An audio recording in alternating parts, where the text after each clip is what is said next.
Bismillahirrahmanirrahim. Assalamualaikum warahmatullahi wabarakatuh. Innal hamdalillahi nahmaduhu wa nasta'inuhu wa nastaghfiruh wa na'udzu billahi min syururi anfusina wa min sayyiati a'malina. May yahdihillahu fala mudhillalah wa may yudlilhu fala hadiyalah. Asyhadu an la ilaha illallah wa asyhadu anna Muhammadan abduhu wa rasuluh. La nabiyya wa la rasula ba'da, amma ba'du. Yang pertama, marilah kita panjatkan puja dan puji syukur kita kehadirat Allah Subhanahu wa taala yang telah memberikan kita karunia kenikmatan sehingga kita masih diberikan kehidupan hingga saat ini.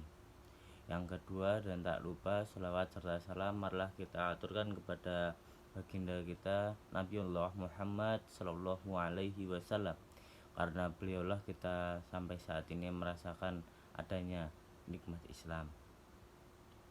Yang pertama, perkenalkan Ustadz, nama saya Panduran Ustadz Ramadan, kelas 5 MIA 2, absen 29, NIS 8548. Saya di sini akan bercerita mengenai pengembangan siswa di kala pandemi. Pandemi belum juga berakhir, sudah 1 tahun pandemi ini hadir di tengah-tengah kita.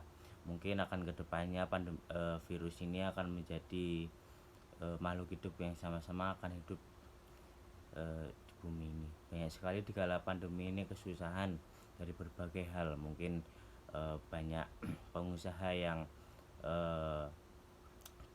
pemasukannya menurun, lalu ada karyawan-karyawan yang terkena PHK dan lain sebagainya, yang banyak pula yang sampai saya tidak bisa menyebutkannya satu persatu. Terutama di dunia pendidikan ini yang sampai sekarang masih belum jelas diperbolehkannya ada tatap muka, meskipun Pak Menteri Nadiem Makarim mengatakan bahwa sekolah harus mau tidak mau harus tatap muka atau masuk sekolah. Namun resiko itu sangatlah besar jika dilihat dari segi kesehatan. Kita contoh saja negara tetangga kita yaitu Malaysia kemarin yang sempat mengadakan sekolah tatap muka. Akhirnya 10% siswa yang masuk sekolah tatap muka terkena COVID-19 dan menjadi lonjakan menjadi negara Malaysia. Sangat sulit untuk saat ini memilih dua hal yang sama-sama memiliki dampak negatif dan positif, yang meskipun juga banyak dampak positifnya yang tadi ya. Mungkin yang ditakutkan dari pandangan medis adanya lonjakan yang sama seperti negara tetangga tadi, yang meskipun hal itu pasti sudah sangat dipikirkan dengan matang oleh para pimpinan di atas.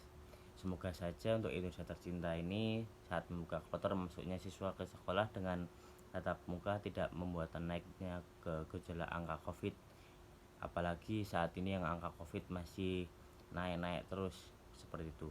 Maka dari itu kita sebagai siswa juga bisa menjadi penghimbau untuk masyarakat di sekitar untuk selalu menaati protokol kesehatan yang ada. Yang terpenting kita ikhtiar dengan Sang Khalik.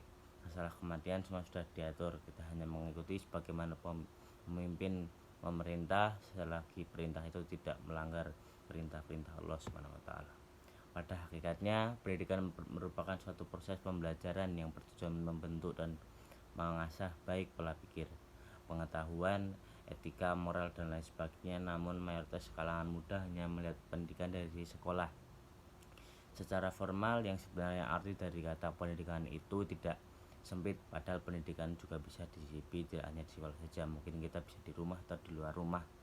Sebagai siswa yang tetap melakukan pembelajaran di rumah karena adanya pandemi ini, banyak sekali rintangan yang membuat siswa itu keteteran, mulai dari kejenuhan mereka di rumah, terus daring. Mungkin ada beberapa yang kurang nyaman melakukan daring. Saya sendiri pun tetap melaksanakan pembelajaran daring dan tetap menjalankan ibadah seperti sholat 5 waktu dan hal-hal sunnah lainnya seperti puasa, sholat duha. Dan banyak teman-teman saya yang sudah memulai dunia bisnisnya di usia saat ini.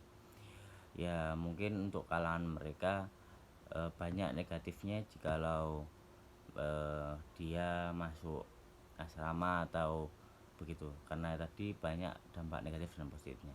Cobaan yang sangat keras bagi siswa yang harus membagi waktunya di rumah, yang mungkin di rumah ada pekerjaan rumah sampingan membuat terganggunya pelajaran daring. Tapi banyak juga pemikiran sangat yang saya dengar dari teman-teman pekerjaan yang sudah membuat mereka nyaman dan sudah berpenghasilan, membuat mereka itu agak enggan untuk sekolah. Itu yang kurang benar menurut saya. Dan juga pula adanya orang tua siswa yang sama dengan siswanya, ada yang ingin memasukkan anaknya ke sekolah agar kesehariannya itu tertata lagi, tidak seperti di rumah. Tapi juga ada orang tua yang pengen anaknya tetap di rumah karena sudah nyaman dan sudah membantu orang tuanya di rumah. Namun banyak hal baik jika siswa itu masuk sekolah seperti dahulu. Tidak hanya ilmu yang diajarkan, namun mental siswa itu terhadap kelas yang sedang ia tempuh itu baik. Contohnya kita kemarin ada anak SD yang lulus waktu Covid, tiba-tiba aja udah mau SMP kelas 3. Nah itu kan membuat dia tidak paham bagaimana seharusnya menjadi anak SMP yang sudah seharusnya ini tatanan kayak gini, dia tapi masih berpola pikir masih SMP. Nah mungkin gitu saja dari saya, kurang lebihnya mohon maaf. Nun wal qalami wa ma yasturun. Wassalamualaikum warahmatullahi wabarakatuh.